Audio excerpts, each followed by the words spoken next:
शैक्षणिक क्षेत्राचा अतिशय मोठा अनुभव आणि त्यामध्ये केलेलं कार्य फार मोठं आहे. त्याच्यात सारख्या नावाजलेल्या संस्थेत उपप्राचार्यपदापर्यंत किंवा काही काळ प्राचार्यपदापर्यंत देखील काम सांभाळलेली व्यक्ती आज प्रमुख पाहुणे म्हणून आपल्याला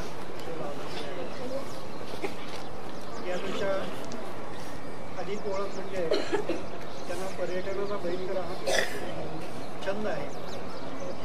संपूर्ण भारतभर त्यांची भ्रमंती सुरू असते. शैक्षणिक क्षेत्रात तसंच शैक्षणिक क्षेत्रात देखील त्यांनी जे काम केलेलं आहे त्यापेक्षाही जास्त आध्यात्मिक क्षेत्रात देखील त्यांचं काम सुरू असतं. अशी मोठी व्यक्ती आज आपल्याला इथे लाभलेली आहे. यापेक्षा अधिक माहिती त्यांच्या प्रबोधनातूनच आपल्याला समजून येईल त्याचे आपल्याला 2 शब्द मित्र सुखभाई त्यांच्या बोलण्यावरून मी इथं आलो आणि माझी इच्छा होती की एकदा यावं आणि आपलं सर्व जे कार्य आहे ते बघावं. अतिशय आनंद वाटला आपल्या सर्वांना इथं बघून.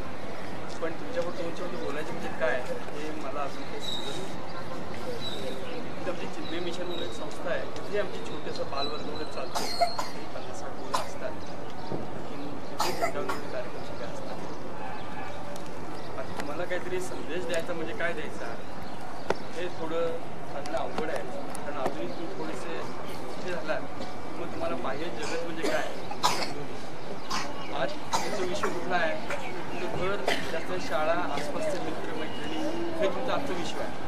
पण तुमच्या कॉलेजच्या बाहेर, तुमच्या सांगलीच्या बाहेर, तुमच्या महाराष्ट्राच्या बाहेर किंवा किंबहुना भारताच्या बाहेर आज काय परिस्थिती आहे, काय चाललेलं आहे, तिथल्या कुठल्या गोष्टी आपण घ्याव्यात, कुठल्या घेऊ नयेत हे समजायला अजून थोडा काळ जावा लागेल. तरीसुद्धा तुम्ही बारकाईने बाहेरचं आईवडील काय बोलतात, काका काकू काय बोलतात त्याच्याकडे जर लक्ष दिलं तर तुम्हाला असं लक्षात येईल की बाहेरची परिस्थिती आज काही फार चांगली आहे असं नाही. पण बाहेरची परिस्थिती कशी जरी असली तरी आपण चांगलं वागणं हे आपलं कर्तव्य आहे. हे सर्व धर्मामध्ये सांगितलं आहे. म्हणजे धर्म हा शब्द सुद्धा घेणं योग्य नाही आहे.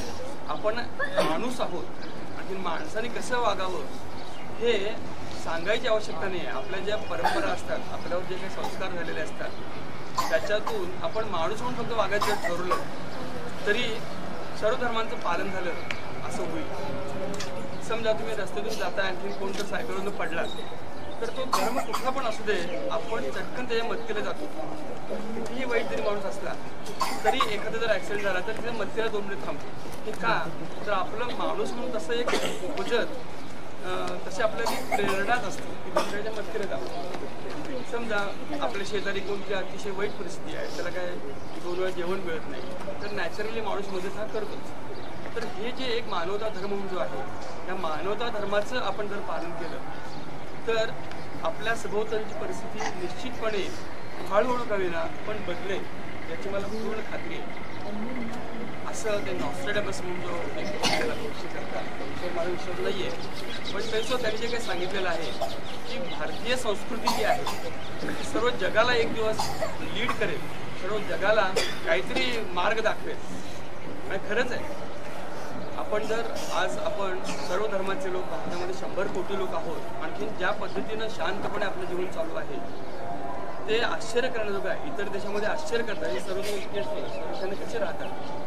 तर आपण जर माणुसकीच्या धर्मानं जर वागायचं ठरवलं, माणूस म्हणून जर मोठं झालो तर आपल्याला बाहेर परिस्थिती कशीही जरी असली तर आपल्याला जे काही समाधान मिळेल ते बाहेर कुठूनही मिळणार नाही. ते समाधान बाहेर कुठूनही विकत मिळणार नाही. तर आपण मला एवढंच सांगायचं आहे की आज तुमचं कुठलं कर्तव्य आहे, आज तुमचं कर्तव्य आहे की ज्ञानार्जन, जे काही शिकवलं जातं ते शिकायचं, हे आज तुमचं कर्तव्य आहे. बाहेर परिस्थिती काय कसते ना, आज तुम्ही काय 4 पैसे मिळावे तशी अपेक्षा नाही. आज तुम्ही अभ्यास करायचा, अभ्यास करून मोठं व्हायचे, डिग्री घ्यायची. त्यानंतर तुमचं कर्तव्य काय की बाबा समाजाला उपयोगी पडेल असं काहीतरी आपण काम करायचं. नोकरी मिळेलच असं नाही. समजा तुम्ही अगदी एक झेरॉक्सचं मशीन जरी टाकलं तरी 4 लोकांना उपयोग होतो त्याचा. समजा टेलिफोन बूथ असला तरी त्याचा 4 लोकांना उपयोग होतो. ते समाजाला उपयोग होईल असं आपण काहीतरी करायचं. कुठलाही व्यापार करा, कुठलाही बिझनेस करा, कुठली नोकरी करा. त्यानंतर संसारातून काय करायचं तर आसपास जे काय त्यावेळी तुम्हाला बाहेरच्या जगाशी संपर्क येईल आणि मग बाहेरच्या जगात काय कुठल्या चांगल्या प्रवृत्ती आहेत, कुठल्या वाईट प्रवृत्ती आहेत त्याचा अभ्यास करणं आणि त्यातल्या वाईट प्रवृत्ती टाकून देणं, चांगल्या प्रवृत्ती आहेत त्याचं जोपासना करणं, हे सर्व काम तुमचं त्या वयात होईल. आणि अर्थातच त्यानंतरचा कालखंड म्हणजे आपण समाजाला काही प्रबोधन करणं. आता उदाहरणार्थ युसुफभाई म्हणजे खरं म्हणजे फार मोठे माणूस आहेत, तुम्हाला माहिती नाही अजूनही. त्यांच्याकडून मी 25 वर्ष नोकरी केलेली आहे आणि त्यांचा स्वभाव, त्यांचं जे काही काम करण्याची पद्धत, त्यांची बोलण्याची पद्धत ही अतिशय आयडियल आहे. तुमच्यासमोर एक जर कुठलं चांगलं म्हणजे काय हे जर बघायचं असेल तर मी युसुफभाईंच्याकडे बघा, मी त्यांचं करतो. खरं असं बोलू नये माझ्या समोर, पण तरीसुद्धा मला तो मोह होतो बघायचा. असेच आमचे आणखीन एक 10-20 मित्र असे आहेत की खरोखर ह्या जगात ही माणसं अशी कशी आहेत हे आश्चर्य वाटतं. आता आमच्या शेजारचे घर निर्ले पण दुसऱ्याचं राहतात, म्हणजे ह्या जगात तो जगायला योग्य नाही असं क्षणभर वाटतं. इतके चांगले माणसं काही असो, सगळे इतके हेल्पिंग ॲटिट्यूड हे बोलायचं का. तर असं तुम्ही जर वागला तर तुमच्याकडे सुद्धा लोक बोट दाखवतील की हा माणूस किती चांगला आहे. तर असं जर तुम्ही वागला, असं जर तुम्ही मोठे झाला तर आपल्याला हवं आहे भारत देश जर मोठा करायचा असेल तर इंडिव्हिज्युअल हा मोठा व्हायला. प्रत्येकाने जर ठरवलं की आपण चांगलं बघायचं तरच देशाचं नाव विकलं. तर मी आता सांगितल्याप्रमाणे तुम्हाला काय प्रॉब्लेम द्यायचं हे योग्य नाही आहे सांगण्यात, कारण अजून तुम्ही पुढे मोठं होणं आवश्यक आहे. त्यानंतर तुम्हाला समजू शकेल की बाहेर जगात काय करायचं. तर एवढंच तुम्ही ह्या वयात लक्षात ठेवा की आपण चांगलं बघायचं. मी सर्वांना शुभेच्छा देतो. भारत माता की जय.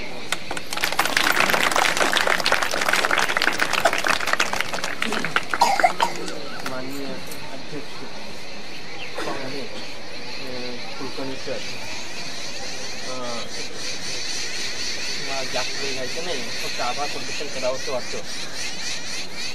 करावंसं वाटतं कारण की आम्ही इतके क्लोज आहोत की आभार प्रदर्शन केलं तरी त्यांना आवडणार नाही आहे. त्यांनी सांगितलं मला आल्यावर की तुम्हाला भेटायचं होतं म्हणून आलो, परंतु त्याने आता एक संस्कृतीबद्दल बोलले. कदाचित बऱ्याचशा लोकांना ही माहिती नसेल.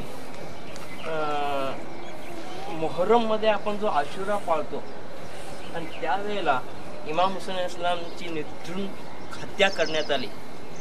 पुराणामध्ये हे दिसून आलेलं लिहिलेलं आहे की शेवटी त्यांनी ही इच्छा दर्शवली होती की तुम्ही मला माझी हत्या का करता, मला सोडून द्या, मी हिंदला जातो. हा शब्द आहे म्हणजे मी हिंदला जातो.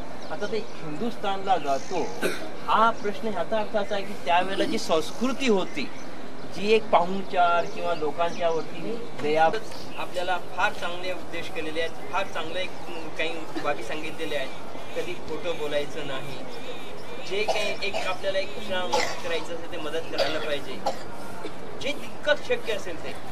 हे काही चांगले अगदी आपल्या आणि मी गेल्या वेळेस सांगितलेलं होतं तुम्हाला की आता पुढच्या 15 ऑगस्टपर्यंत हे आपल्या डोक्यात बिंबवायला पाहिजे. 15 ऑगस्टला परत आणखी असंच काहीतरी गोष्टी असायला पाहिजे.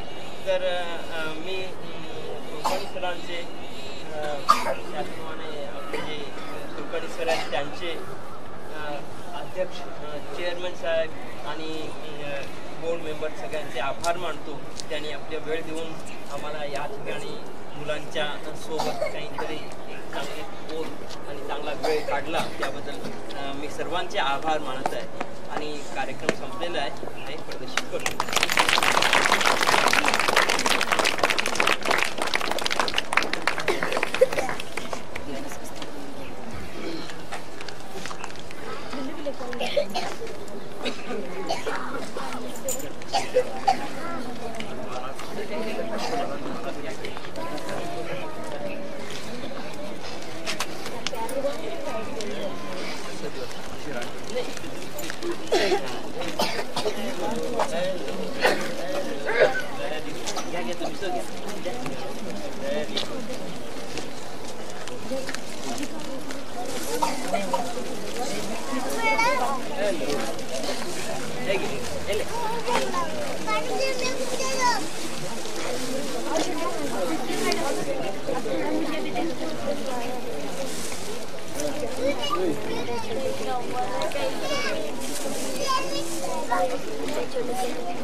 Leg by the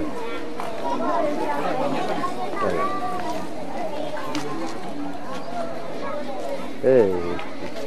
भाकर को भाकर को ले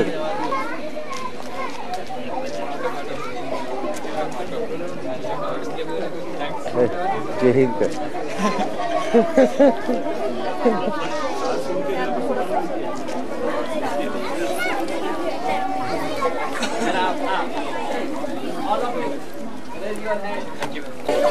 उधर से उधर सामने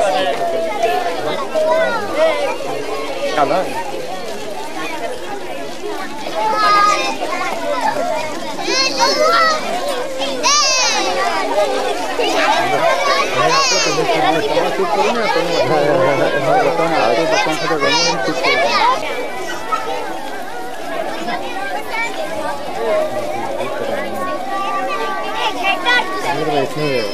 आगे पीछे करने का कौन सा आगे पीछे करने का वो वाला नहीं हुआ ऑटो फोकसिंग आती है हमको बीच में